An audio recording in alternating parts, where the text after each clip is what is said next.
Good evening, everybody, and welcome to Season 3, Episode 2 of Backwoods Investigations. I am your host, Blimp, the team leader for the Southern Illinois Monster Hunters team.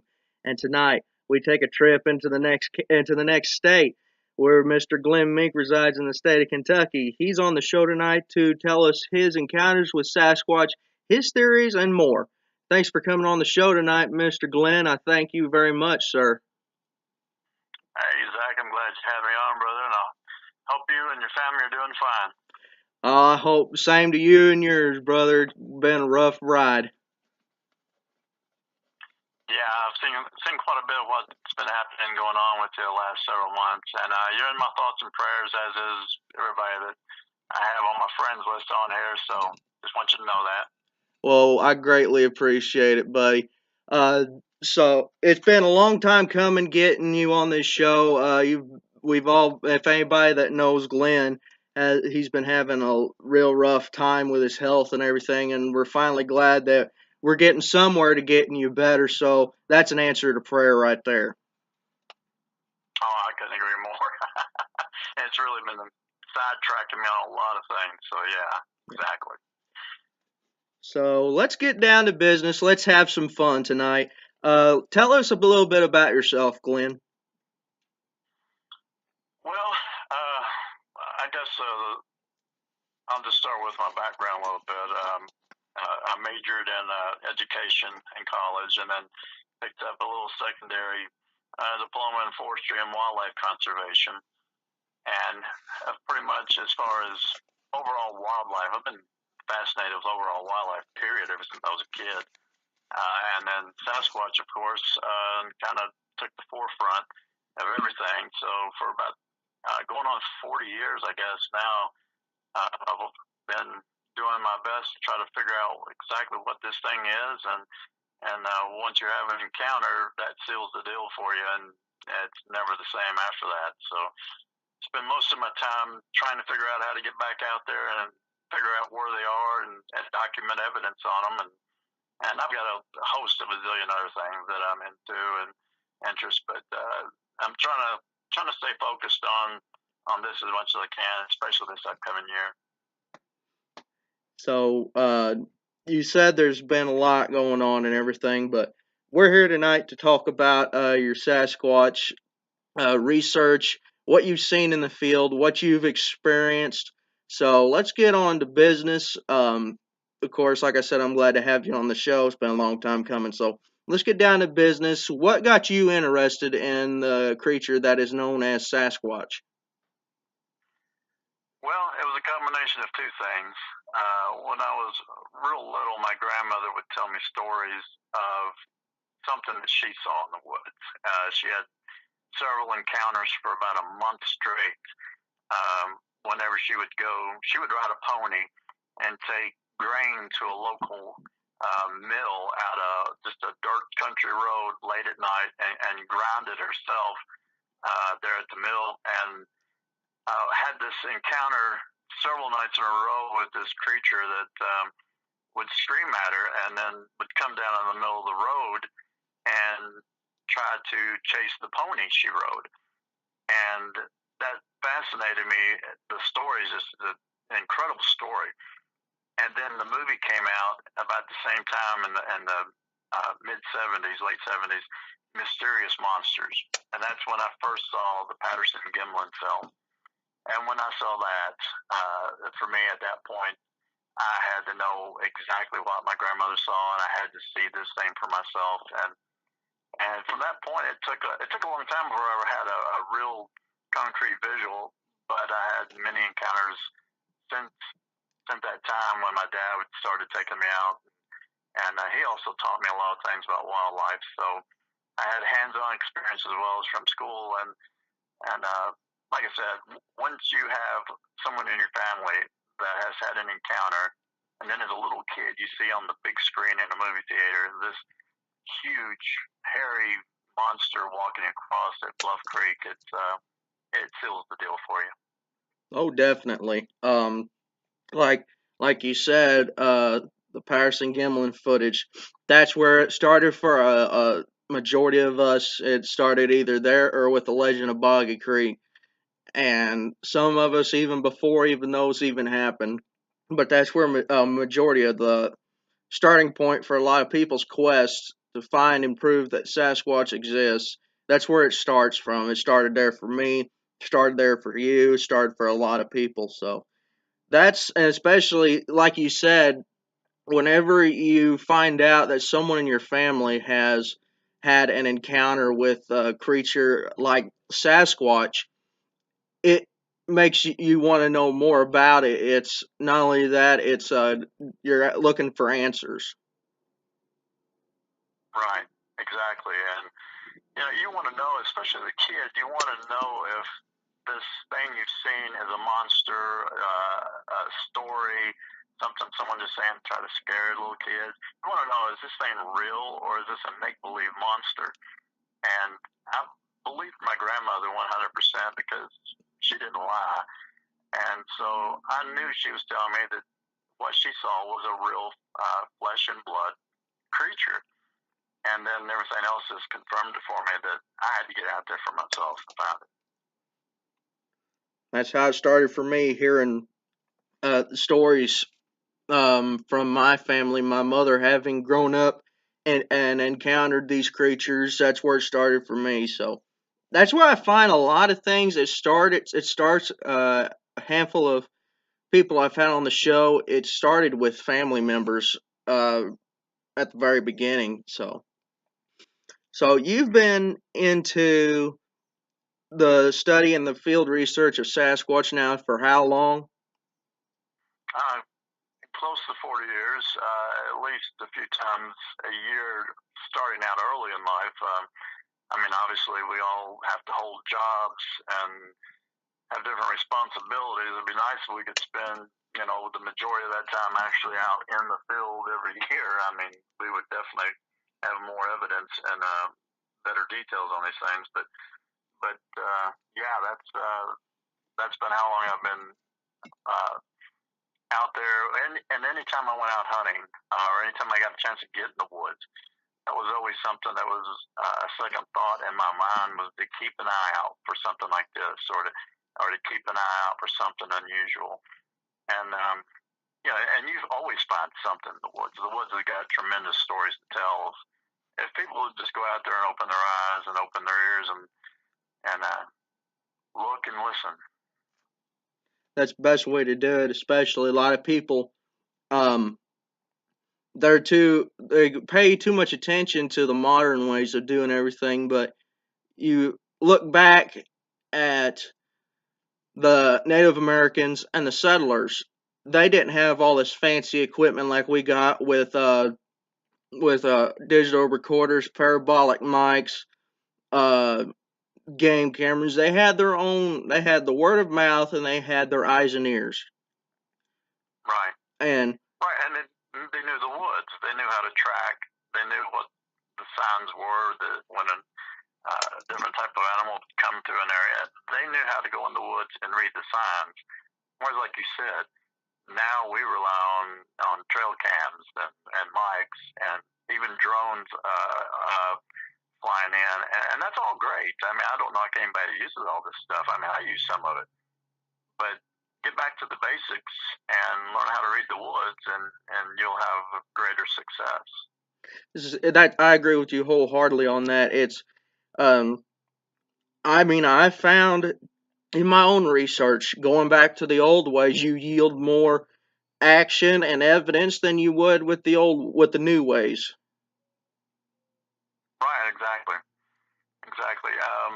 And it's like tracking. If you learn how to track and practice on learning how to, you may not know exactly at first exactly what you're tracking, but if you learn how to read the ground and read the shrubs and the brush and the trees around you, and learn how to read the breaks and the subtleties of things like that, then pretty soon you'll start realizing you're able to figure out the size of the particular animal that's went through an area, and that's going to help people with trying to research Sasquatch, because um, too many times, I think it looks like somebody on here. I'm on your Facebook page right now. It looks like somebody put "look for the obvious," and That's exactly right. What's obvious in the woods really isn't obvious to us because it's not natural, but it's obvious if you understand the woods. If someone walks through an area where there's some sticks on the ground and they walk through real recent and step on a stick and break it, you'll see the white of that stick facing up. The longer the stick lays there, that white starts to turn darker and darker and darker. So if you see white, you know that you're looking for a sign of something that's recently went through there and made a track or a trail. Right. There's a question on here from Daniel Benoit. He says, "What would you consider the best evidence you found in your career?" The best evidence I've ever found was a perfect track in sand on top of an area that now has become one of my focal points for research. Oh, by the way, hey Daniel, hope everything's going good with you, buddy, and hope everything works out great with the conference and everything there for you too. But the track I found,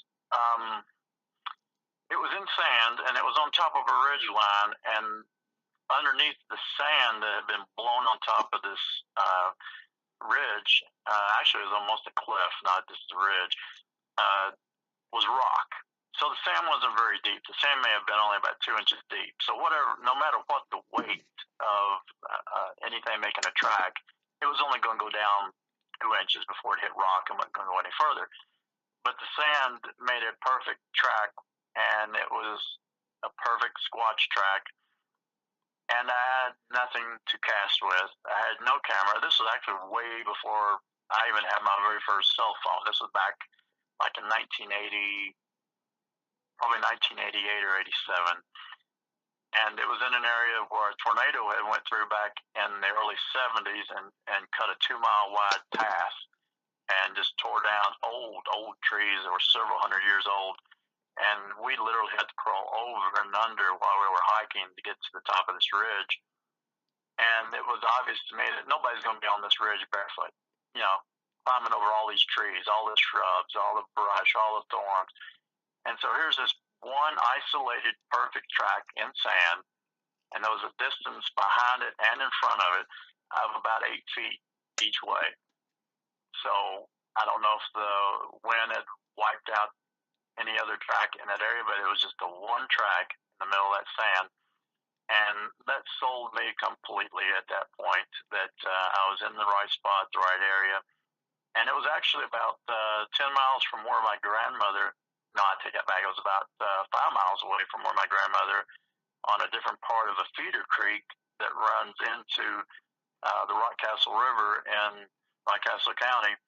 And then you had this mountain on the other side. So I was real close to where she had her encounters. And that sold me out to make this one of my top spots. In that same spot, what else have you found besides that track since you started looking in that area?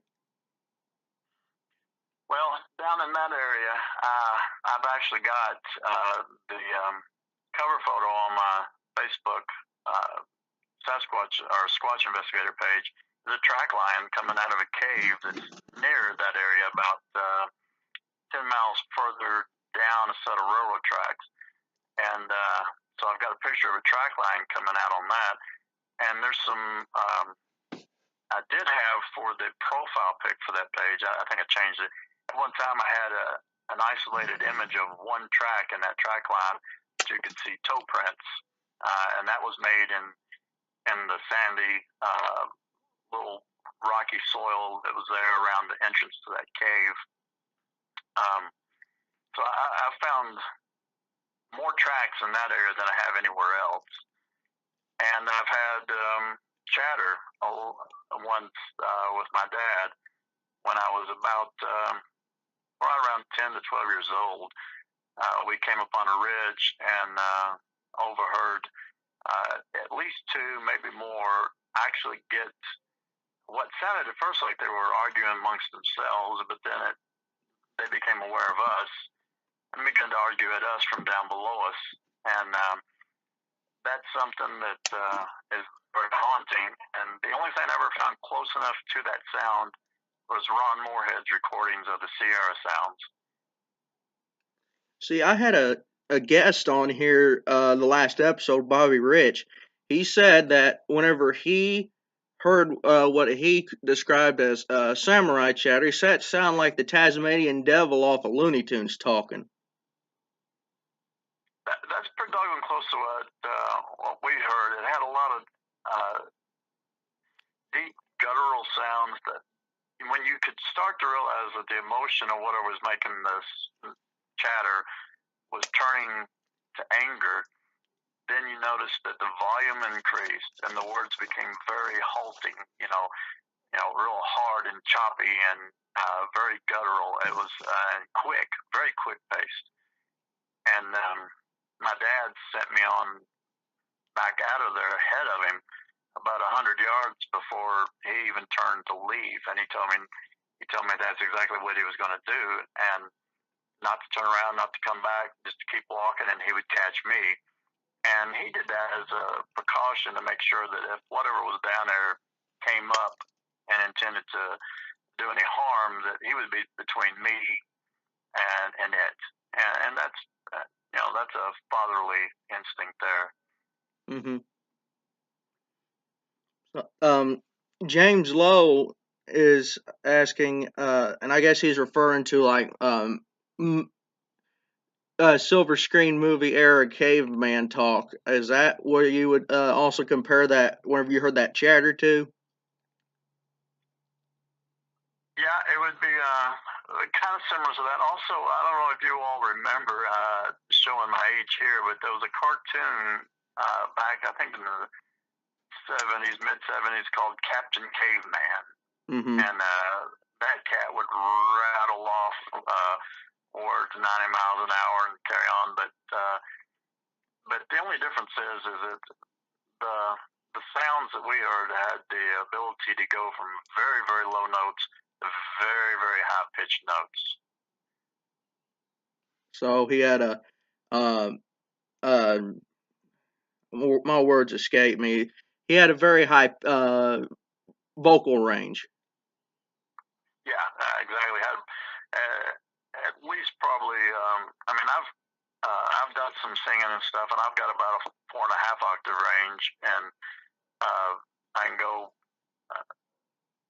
about 2 octaves, a little over 2 octaves below middle C on a piano, if you know your scales there, and then back up 2 octaves. And what this thing can do, if you record it and run it through any kind of programs on a computer, you'll find out that these sounds are going 5.5 to 6 octaves in range, and a lot deeper than what I can get, and even bass singers can get, and then higher than the singer Mariah Carey can hit. So these things they have incredible vocal ranges. I actually think that they go so high that it goes into a supersonic situation to where, just like with dogs hearing dog whistles, they go so high that only other squatches or primates are going to be able to hear them. That brings another question. You said primates. What is your opinion on what Sasquatch is? Is it a relic hominid, undiscovered great ape, or is it something else? Well, I think primarily it's going to fall into the same classification of primates that we do. There are three primate classifications. There's Homo sapiens, which is human. Then you've got the Pan, which is chimpanzees, and then you got gorilla. And I think this thing is going to fall right in there and become the fourth grade ape, so to speak. It's gonna be right there. Orangutans or orangutans, however you want to pronounce that, are slightly under that. So I think this thing's going to be something that's far closer to us than it is the other primates. Now, I will say this: we've had an experience out that just before we had our last encounter, we encountered a a weird haze on top of the ridge that we were walking out on. And at the time, we never made any connection or even tried to make a connection with that and with what happened later. And I've heard a lot of Sasquatch researchers now recently start to come out and actually start saying that they have had, along with Squatch encounters, they've had a lot of oddities happen in the woods where there has been what appears to be blue flashes or lights or lightning or something, something that's very, very paranormal in appearance. And you've got the two sides of Squatchers that believe in the paranormal side and then the flesh and blood side. And I've always been flesh and blood, but I admit I have no answer for what we saw just before 2 years ago when we had a rock thrown at us that could not have come from a person. It was too large. It was thrown too hard with too much force. So I guess the best way just to simply say it is I lean heavily towards primate, but I can't rule out the possibility of it being something different. And I try to keep an open mind that anything is possible in this world because there are so many other species of things out there as well. That's what I tell everybody, because I'm doing a presentation in July here in my hometown of Crab Orchard, and I tell a lot of people, in my personal opinion, these things are flesh and blood, but I don't know where to class them at. But that's just it. My opinion. It's not solid fact. Bigfoot Sasquatch isn't recognized by the scientific community as a legitimate creature. And of course, you and me can attest to this, that in this world, there's still a lot of things unexplained. And you can't rule everything out just because you can't comprehend it actually happening. Right. Well, your earlier question of what was my best evidence I've ever found, and my answer was a footprint, because you cannot out debate a footprint. A footprint is there, and when you find it, it's been made by something. Now, I've got several photographs that I've taken, and I don't know what I believe in a translucent hair theory on Sasquatch, and I think that's what creates a lot of bad photographs, bad videos, especially having had someone with me and visually seeing two Squatches, and no matter how well both of us tried to get images to come out, at best they came out with outlines, halos around them, and reflections of the sun hitting the fur. But standing there, they were crystal clear. But the camera could not pick up the way the light was reflected, and that's a camera issue. So the best evidence will always be tracks and DNA evidence over photographs regardless, because there's just too much debate on whether or not a photograph is fake to start with. But you cast footprints with dermal ridges and anything that leaves DNA evidence, and that surpasses pictures by a mile. Mm-hmm. See, that would help. You talking about translucent hair and the way that light hits it. I've heard a lot of people, they go and they say whenever they see a Sasquatch in the sunlight, it's got kind of like a gloss finish to it. Yeah, exactly. And one of the photographs, a series of photographs off of a video, when we had our encounter back in 2016, had that appearance around it. It was like a halo, just glistening off of it.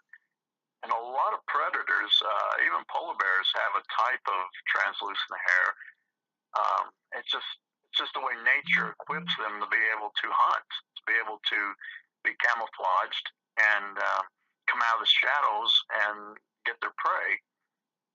Nature also camouflages copperhead snakes and rattlesnakes and rabbits and squirrels. Everything's got the ability to stay still and have people walk right past it if you've ever rabbit hunted, Zach, and I know you have, Mm-hmm. you know, how many times have you walked right up on top of a rabbit before it took off? You know, it literally right under your feet. Nearly every time.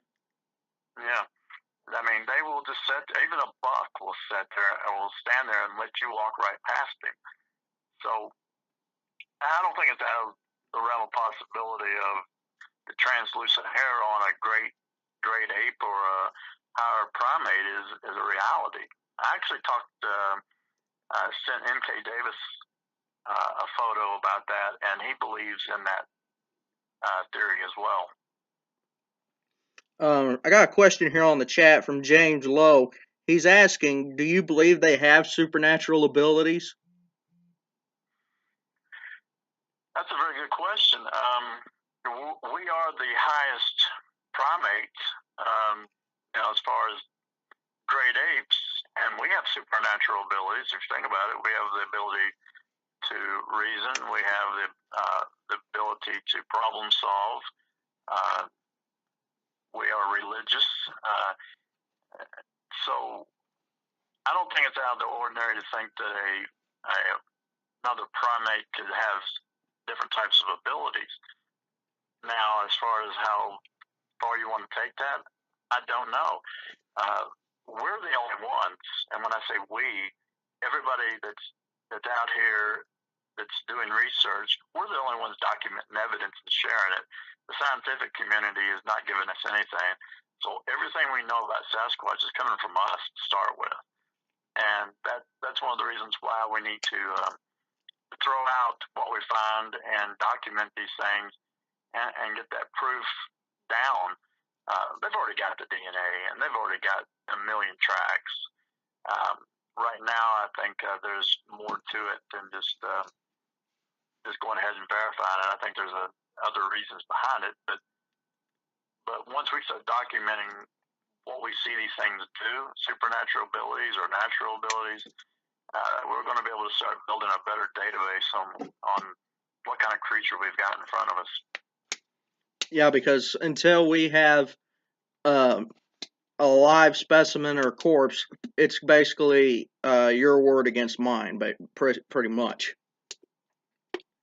Right. Right, and there's got to be several species, just like you look at primates. There's 16 species of primates, 72 subspecies worldwide. So you got to think Sasquatch, Yeti, Yowie, all these different versions that are around the world. We've probably got 2 or 3 different types here, depending on location, whether it's in the Pacific Northwest or Canada or the Appalachian Mountains in the Midwest. We've probably got several different types of species and subspecies. I got a question for you. It's a personal question. You're down there in Kentucky. You guys got a ungodly amount of caves down there. Where do you think there's a lot of theories that say that before Bigfoot come into the world, they were either cave dwellers, they come across the Bering Strait. What's your take on that? Well, I actually mentioned Daniel Benoit once, being that he's in Virginia. All the coal mines that we have in Kentucky, Virginia, West Virginia, there's a lot of empty mine shafts. And before commercial mining really got big, a lot of these mine shafts were hand dug, and they weren't very big at all. I mean, tall enough for a man and a donkey to go in with a coal car on a rail to pull the coal back out. And after they mine it, they leave it and go. And so that's something that's in the area where I do a lot of my research. There's a lot of abandoned mine shafts. And the same thing with Daniel in Virginia. I asked Shaky about West Virginia as well. And then, of course, we got natural caves all throughout this area. I mean, Mammoth Cave in western Kentucky, there's still unexplored channels in that cave. They have no idea where the end of that cave is. And a lot of the cave system, even where I'm at, is now being talked about being tied into Mammoth Cave. So who knows how many mine shafts, caves, and partial caves, and abandoned railway tunnels. There's a lot of things out there that could hold a lot of animals. The bobcats, wildcats are in those things.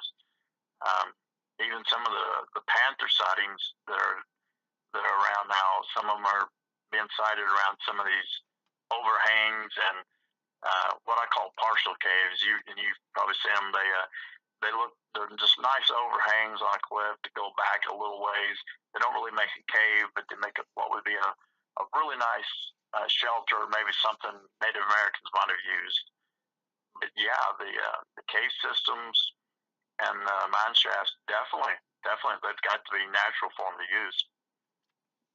And while we're talking on the topic of caves and everything, you say that there's a lot of caves that are scattered all over Kentucky that are believed to be connected to mammoth caves. If a Sasquatch is going to use caves as a natural travel route, they got to have ungodly strong and perfect eyesight to see in complete darkness. I'm talking about darkness you can't even see your hand right in front of your face. I mean, they've got to have some kind of a different type of eyes to at least do that. Yeah, and that's why a lot of people say that they believe that a Sasquatch can see the light off of a trail cam and know to avoid it. Elk see ultraviolet spectrums. So it's not out of the realm of possibility that a Sasquatch has that ability to have that kind of night vision to be able to see in darkness like that.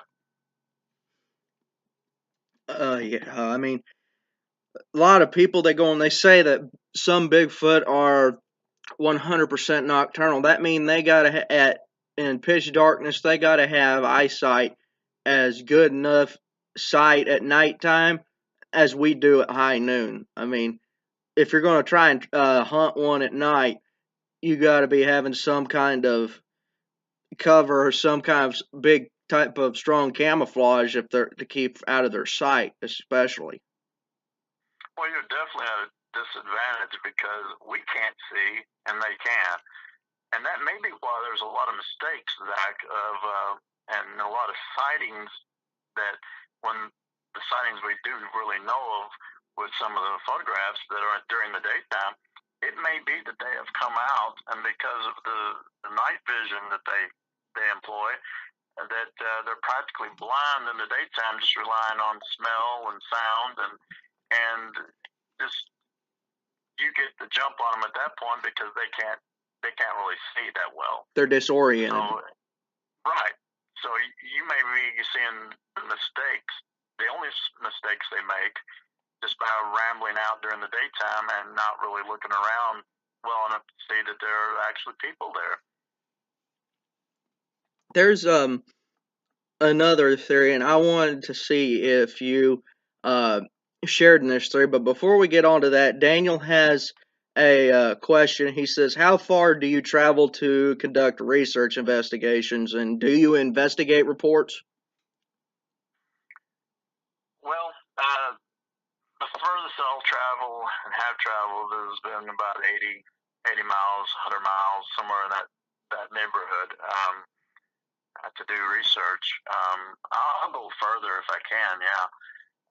Now, as far as investigating reports, since I've got some hotspots around here, and I've gotten reports from family members and people I trust, I don't really take any other reports. There was someone that set me up to be on a database to receive them, but I've pretty much found that I've got them right here right now, so I don't need to travel too far. I mean, I'd travel somewhere to research with a friend or something, but as far as just traveling to investigate somebody else's report right now, I really don't need to if I'm looking for evidence. All right. Well, let's talk on this one theory that I have. All these Sasquatch that have been reported, I believe they have habits. They have the learning ability like us humans do, where they learn from their mistakes. Do you believe that it's the real young ones that we're seeing instead of the older ones, because like the younger ones are more curious and the older ones have experience and learn from the mistake, like don't go out in the open, stay hidden? I think some of the mistakes where there have been sightings may be due to Sasquatches and having the little ones out with them. And just like a parent would run to get their kid in a situation where maybe the kids are playing and a dog comes around and they go to grab the kids, pick it up to protect it. I think some of these sightings, especially the last one we had, I think the only reason we saw the adult was because it came in to make sure nothing was going to happen to the juvenile that was there. And so some of these sightings of adults, there may be young ones right there with them that you can't see because of their size, or that they're hidden, or that the parents distracting you from seeing the little one and trying to get the focus on them. And then however that situation develops, whether you leave or whether they just eventually grab the little one and go, I don't know. But I think a lot of those sightings are either mistakes from coming out and not being able to see clearly, or that the young ones are out there and they're forced to go out and make themselves known to distract whatever it is from getting to their young. Very interesting. So you keep talking about this encounter that you had. And I speak for everybody on the viewing panel. We want to hear that encounter. So go ahead, tell us about that encounter. Tell us every single detail. Who was with you, leading up to it, when it happened, and your reaction afterwards. So the floor is yours, Glenn. So let's hear it. All right. Well, I tell you what I'll do. I'll pause a little bit in as I'm telling this in case somebody wants to throw out a question on this. I don't think my buddy will mind me mentioning him, but I'd become friends with Michael Cook 2 years ago, and we had several phone conversations. I went and visited him a couple times, I think, before we even got out in the woods, and had very, very good talks. And so we decided to further get to know each other, that and to be friends and everything as well, that we were going to go to an area that he had some success in and research it a little bit and just enjoy the day. We really did not expect to encounter anything, to be honest. So we both looked on Google Earth, which I recommend anybody that goes out into the field, get on Google Earth. It's the best thing you got going. Take the satellite view, zoom in on an area that you're going to research in, and you'll be able to see the water nearby. You'll be able to see if there's any houses nearby. You'll be able to see if there's any railroad tracks or roadways or what the terrain looks like. It is the best thing you've got. And even when you're in the field with your cell phone, if you get lost, go back to Google Earth. It'll pinpoint you and help you in that respect. So it's a tremendous tool. But I had gotten on Google Earth just before I got to pick Mike up that morning. Actually, I got to his house and he drove. But just before I got there, I'd gotten on a satellite view and was going over the entire area that we were going to be in. And I found a very strange object that the satellite had taken a picture of on top of one of these rocky cliffs, one of these points down there. And when I got to Mike's, I pulled the image up and I asked Mike, well, what do you think this is? And he said, I have no idea. I mean, this could be an image of a bear, or it could be an image of a Sasquatch. He said, it's something. It's casting, it's got a slight shadow cast behind it. The sun's reflecting off its fur or off of it, showing muscle tone and spot. So we decided to hike to that position to get a better view and see if that particular rock, that particular cliff, had any kind of markings that would have come out on that image different. And so that's what prompted us to go in the direction we did. And we hiked a total of about 7 miles in an area that's got about 9,000 acres of land. And most people, it's open to public hiking. And most people, because of how steep the terrain is down there, stay on the trails. So Mike and I took a trail that was actually closed and decided to go up the back side of these cliffs to these lookout points. And we did run into some hikers, but we had planned to really get off the trail as much as we can. And once I see a question here, Zach, and we'll make sure I get back to this. What's your take on them opening portals with their infrasound? Infrasound is a definite strong possibility. But anyway, we went up on this popular area of this one ridge, but then decided to go down the back side of it. And while we were up on top of it, we got away from everybody, and we heard a whistle. And the whistle came from our right-hand side below us, and it was well off the trails. So we walked just a little ways, and Mike whistled back and got a response, another whistle. And from where we stopped, there was about a 200-foot drop-off, and nobody would have been down there. It would have been too many miles to hike around to get underneath there, and no way to get back up as far as from where we were standing. So we waited a little bit and headed back out.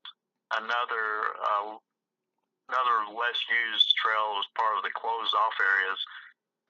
And as we were going out this trail, we found a few little structures, a few little classic teepee shapes. And Mike, I think, was the first one to see the little one, if I'm remembering everything the way it happened in order. Mike said, "What is that?" And we both looked on down the trail, and there was something rolling on the trail, like a dog would roll in the dirt or something. And neither one of us had an answer right away, but then it noticed us, and it jumped straight up and went right behind a tree and began peeking out from that tree at us. And we just stood there in shock, looking at each other like, "Wow, what is this thing? Is this a young squatch?" Because it was about 4.5, 5 foot tall. And as we kept moving to try to get a better view of it and tried to get it on film, we continued to talk about it.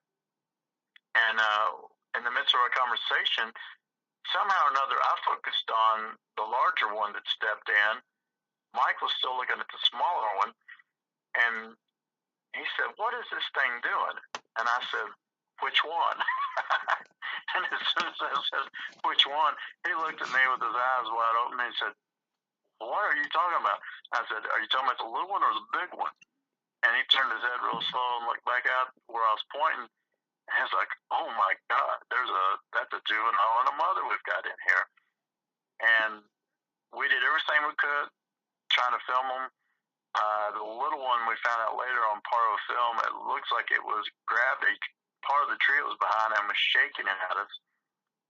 But we decided that we were going to back out of there and not take the situation and make it tense, if that makes sense. Because we did not know with a young one and an adult what would go on. And Mike held this apple up real high and walked over and put it in the fork of this tree about a little over 7 feet up off the ground, wedged it in as hard as he could, and left it there. And we walked back out the ridge and decided to just leave him alone at that point, because the larger one, the mother, I'm assuming it was the mother, did not act body language wise like it was too thrilled for us being there. So we made that decision to back out of there. And then later that evening, as it got darker and they had left, we were sure we were paralleled out of there as we were walking out. we never saw or heard any whoops or anything like that as we were leaving. But that's what happened with that occasion.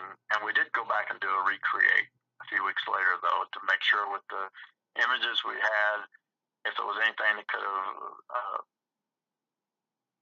have been there to possibly been mistaken identity, or make sure that we did not mistake a bear for something, for a squatch. And incidentally, there is bears now in that area that do have signs up all around there now. But no, what we saw was what we saw. And we did the recreate and got a pretty good size estimate on the large one by doing the recreate. And that's the night that when we left, we had a rock thrown at us. And that was the only encounter we had on the recreate night. Was as we were leaving, we had set out our trail cam going up the same ridge. And as we were leaving to go home, we were so taken by that blue little haze we saw that we forgot all about the trail cam and started down this 45-degree ridge line. And Mike twisted his ankle, stepped on a rock, and just flat out twisted his ankle. I thought he was going to break it. And he had to sit down. And while we were talking, we realized we don't have the trail cam. I don't have my trail cam. And this rock went flying over our heads and bounced off of about 4 or 5 trees. And it was a rock. It had to be about the size of a football, Zach. And it hit with such force that the first tree it hit didn't stop it. It just kept bouncing through the trees. And then we realized that one of us or both of us, ended up being me, had to go back up in the same direction and get the trail cam from where the rock came from. So that was kind of a iffy feeling doing that. But I went back up and got the trail cam. There was no more rocks thrown, no other sounds. And then when we got home, we found 3 light anomalies that were taken within 10 minutes of that whole situation taking place. They almost look like eye shine.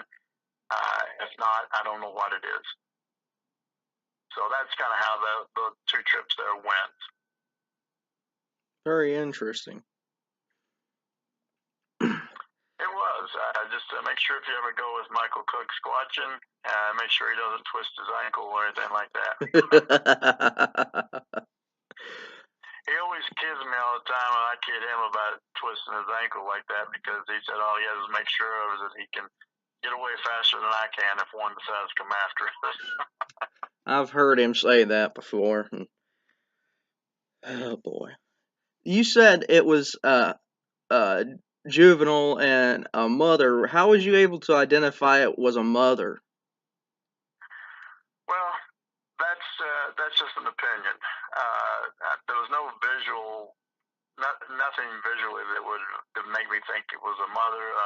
The way the sun was actually at its back a little bit at an angle, but mostly in our eyes. So when we turned and was viewing it, we were at a slight disadvantage there. So we're not really able to make out any features of it facing us, of it like its face or anything like that, because it was more shadowy at that point with the sun behind its back.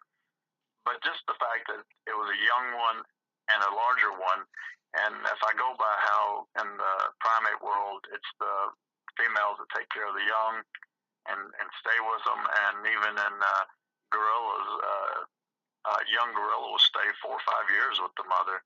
So I'm assuming that had to probably have been the mother. Okay. Very interesting. Let's see. Michael Anthony Sanchez, he asked that question on here. If you want to, we'll go into a little bit of depth on. He says, "What's your take on them opening portals with their infrasound?"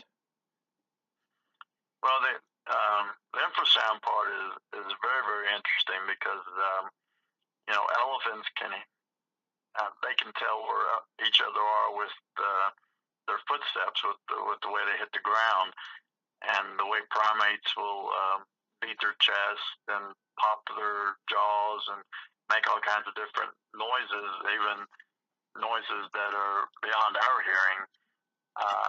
Infrasound or any other type of any other type of frequency is definitely there. I mean, it's there in marine life. It's there in sonar with bats and different bird species. So it's not crazy to think that Sasquatch has something like that.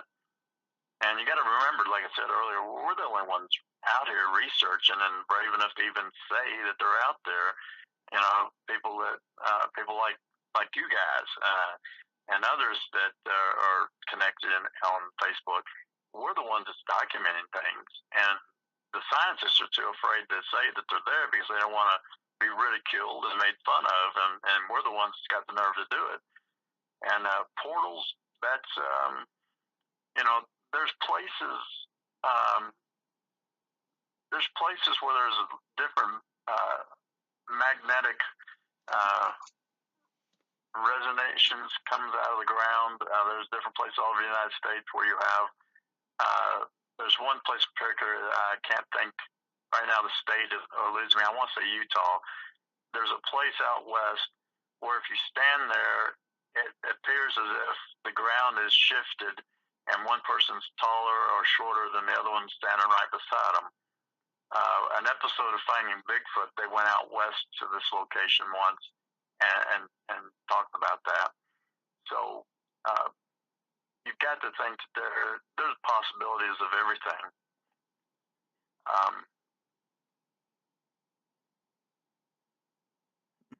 You got any more questions there, Jack? Yeah. James Lowe asked a question. He says, do you think the rock throwing was just to intimidate you? Definitely.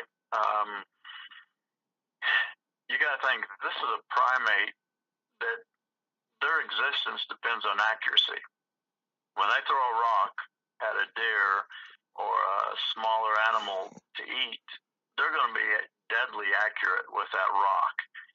And when a Sasquatch looks and sees a much, much slower human being, it's easy for them to throw a rock and knock you off with no trouble at all. And as high as the rock was thrown, I think if they had intended to hit us, they would have hit us. See, I've had, actually it was 2 weeks ago, I was in Johnson County, Illinois, one of my research areas in Ferncliff State Park, and I was sitting in a little cave in the side of the bluff, a little undercut, and I just got off the phone. I called my mom to let her know I was okay, and it wasn't maybe 10, 20 seconds after I got off the phone, there was debris that come flying over the top of that undercut, only probably about 10 foot from where I was sitting, and you could hear one take off up the side of the hill.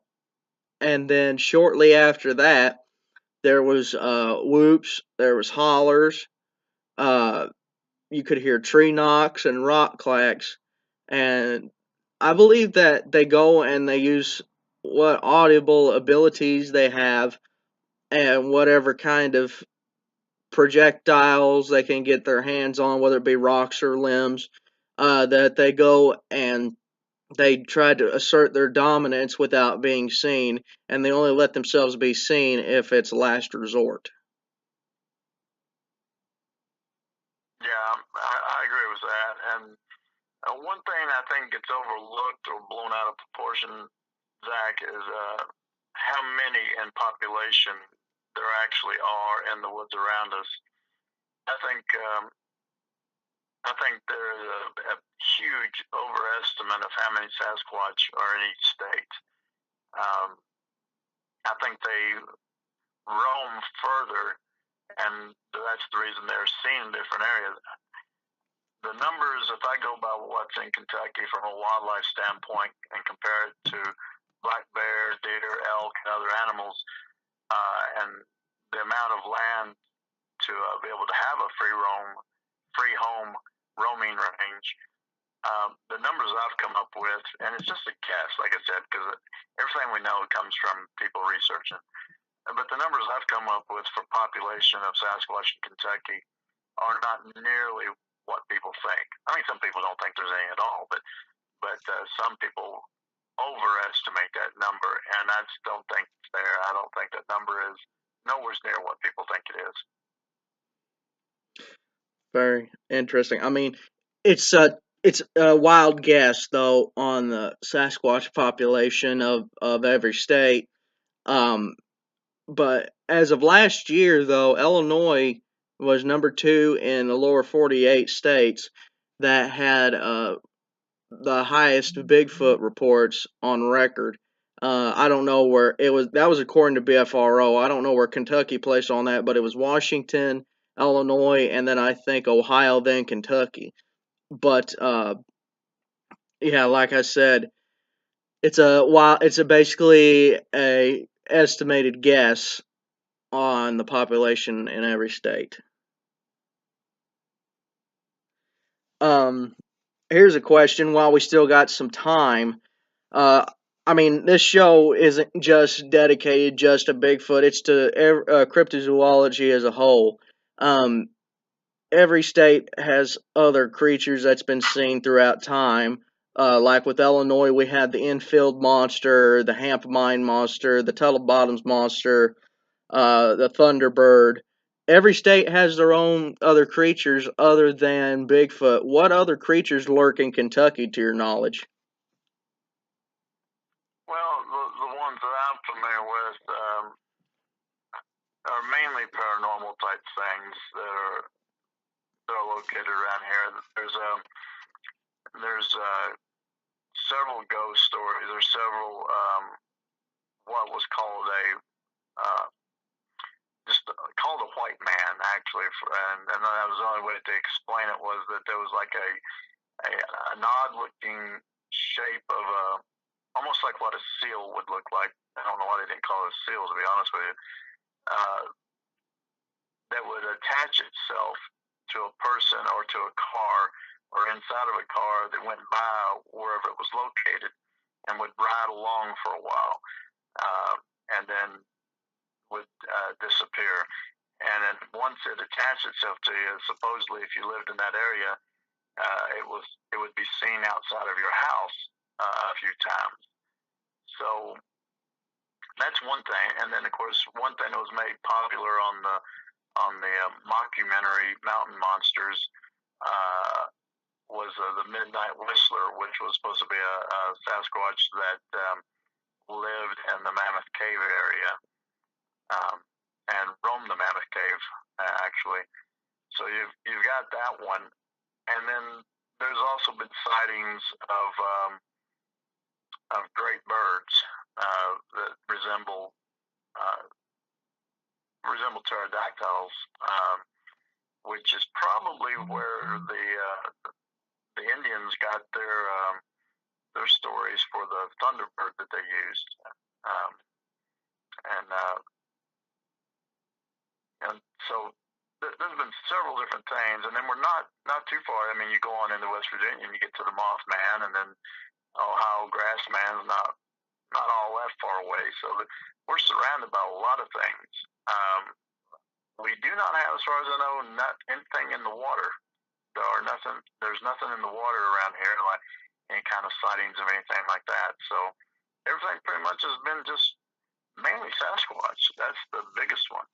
They were supposed to have, and not only that, we can't forget the Kentucky Wolfman, the Beast of LBL, too. That's just right across the state from me. That's only 60 miles from my house. Right, and yeah, you're right about that. I did forget that one. There was that's supposed to be also where one of the worst attacks from a dog man was supposed to have taken place at LBL, where an entire family was supposed to have been killed by a dog man in an RV while they were camping. I think it was a mother, a father, and a son and a daughter that were killed. And if I'm remembering the story correctly, a park ranger found the little girl about a mile away from the RV, hanging in a tree, mutilated. Mm-hmm. And I think they brought the National Guard in and did a complete sweep of that one side at LBL between Lake Barkley and Kentucky Lake. And the report that I heard I don't know how valid it is, said that the National Guard killed something, loaded it on a large, very large truck. You drive trucks, you probably know what a deuce and a half truck is. Mm-hmm. Loaded it up on a huge truck and took it out of that area. And the report, one of the things that was written in the report, Zach, was that when they were told to go in and investigate the death of that family, the National Guard were told not only not to talk about it, but when they started to sweep, I think the code words for it was, if it's brown, it's down, meaning that if you see something, you put it down because of this death. Yeah, because with any animal, once it gets that taste of human blood, it's going to come back for more. So after that first kill, you've got to put it down. Right. Have you ever coon hunted, Zach? Oh, yes, sir, plenty times. Well, and when coon hunting, if your beagles should ever run across feral pigs or boars and get in amongst the pigs, and the pigs should bite one of those dogs, and blood gets exposed, it will literally cause those pigs to go insane and kill that beagle, kill that hunting dog right there. And hunters always used to tell people, if your dog ever gets taken down by a pack of boars or a group of feral hogs or pigs, not go in after your dog, because once that blood hits the air, those pigs will turn on a person as well. And especially with boars with their tusk, they can literally tear you apart in minutes. Oh, yeah. There's an old story out here, just a mile down the road, a story about an old man named Tut. He had a whole lot of money, and his wife found out about it, and she killed him and threw him to the hogs, and they said those hogs had his body ate in 8 minutes. Clothes and all. Wow. Right. Of course, that's just one of the stories. The true story is he left his wife and moved back to Oklahoma, and my uncle seen him 2 weeks after all this was supposed to happen. And my uncle looked at him, and Tut walked up 6 foot from him, looked at him, and then turned around and walked away, and my uncle thought he seen a ghost.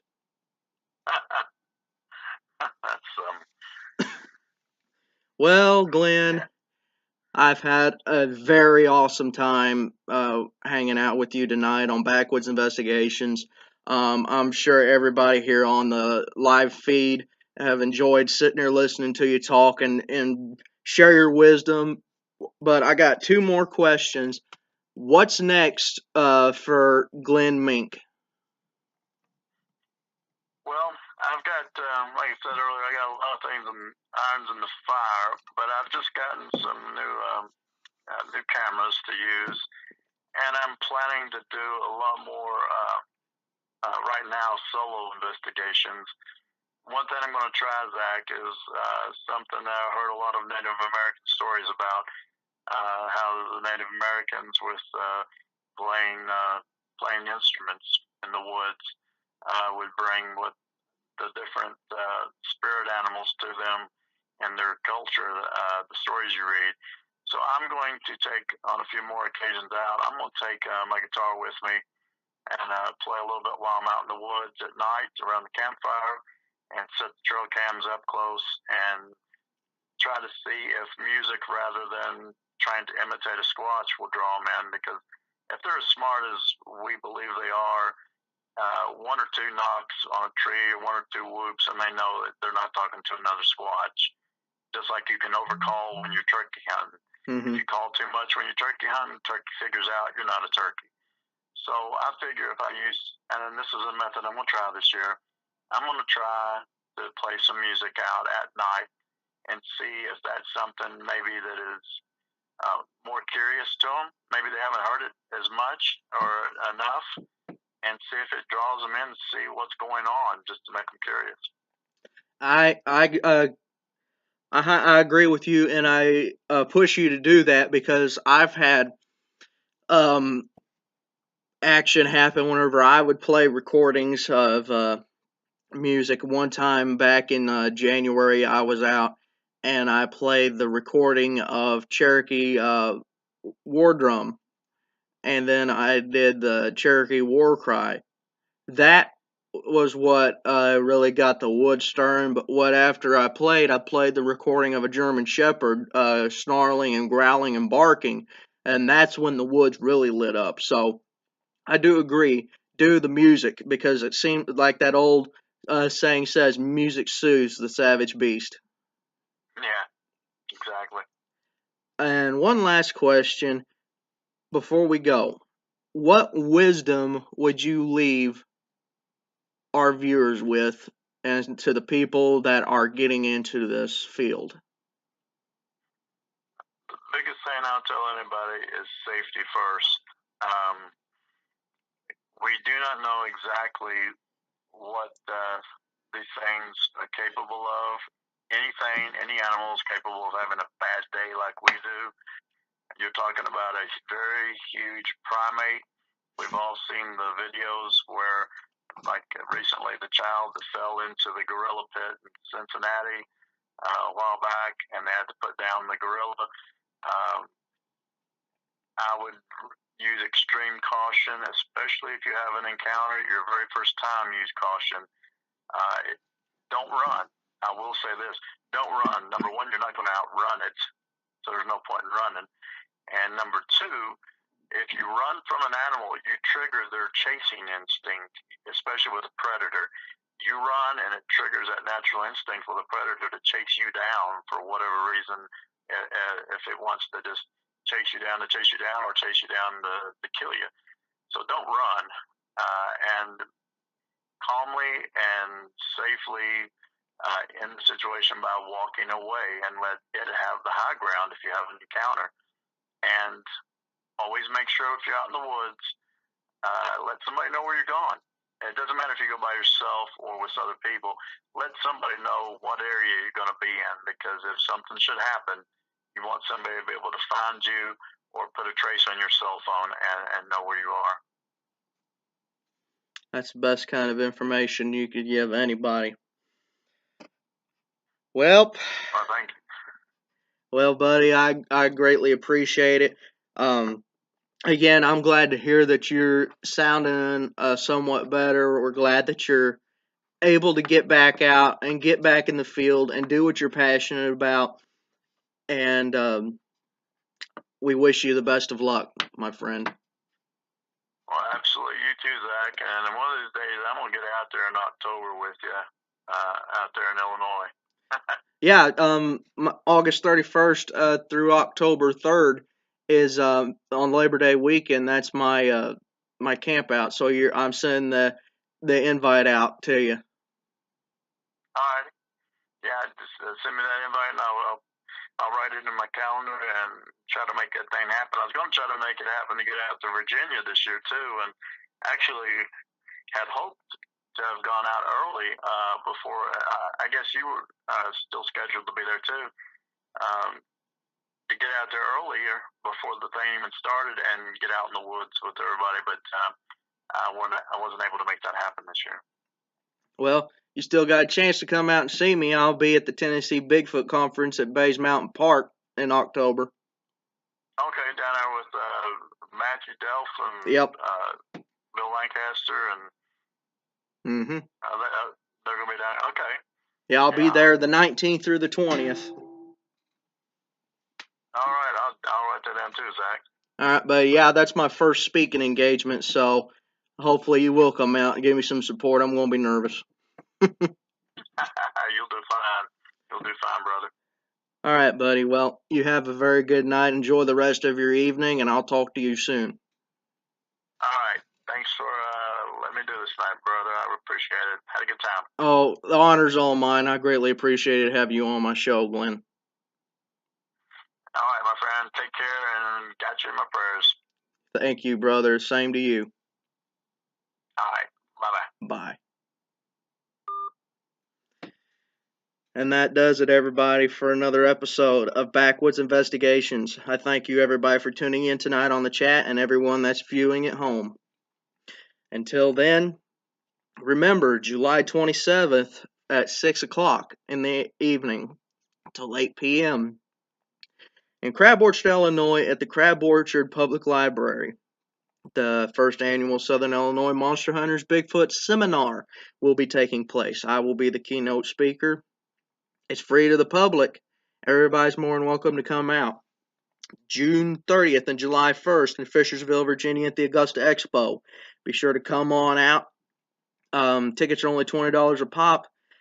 Ron J. Moorhead, Kimberly McGeorge, the Ohio Night Stalkers, Tracy Arnold, Baltimore Galvan Jr., Bill Lancaster, Ed Brown. They will all be there. Be sure to come out to, like I said just now, the Tennessee Bigfoot Conference, October 19th through the 20th. I will be there. I will be a speaker. I invite everybody to come out. Contact Joseph Stamey, and he can give you the info you need on your tickets. I invite everybody to come out. August 31st through October 3rd is the third annual SIMH Bigfoot Campout. Everybody's invited to come out. It doesn't disappoint whenever we go out. Every year we've gone out for the last 2 years, we've had action. So it's free to come out. Everybody's responsible for their eats and their camping and their equipment. Just show up. I thank everybody for tuning in tonight.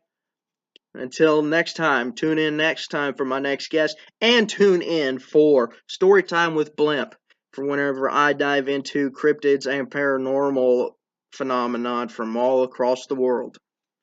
I'll see you guys soon. And keep a wary eye out, keep your ears in the wind, and your nose on the ground. And I'll see you soon. Stay squatchy, my friends.